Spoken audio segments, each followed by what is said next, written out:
We're going to continue with the rallies, demonstrations, with a different format, and we declare some boycotts for pro-government companies, and we're going to urge the government to organize early elections. We're going to launch a petition signing process that we ask our society members and other people to sign a declaration. We're expecting millions of people to sign a declaration to ask for an early election in Turkey because Turkish society, around 60% of Turkish society, they want early elections because they have serious problems on their daily life. There were rumors that the government will remove the leadership of the party and organize a congress by itself with an appointed leader. So we try to prevent it.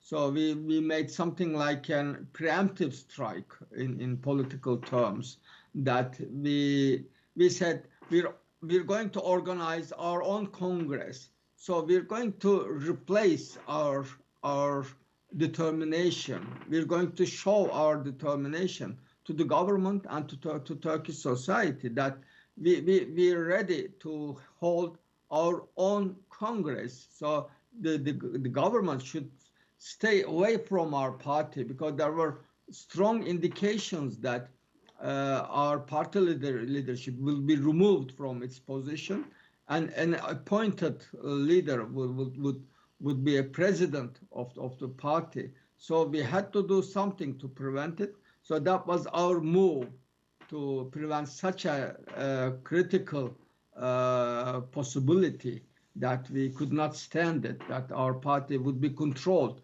by the government. This is because we're first party, we're ahead of Mr. Erdogan's party around 4 points, according to public opinion polls. We are the oldest party in Turkey. We have 102 years old now, which is the same time with the establishment of Turkish Republic, and which we are the biggest party and main opposition party. So control of a main opposition party by the government would be a disaster for our party and Turkish democracy. So we had to do something to prevent it, and we did it.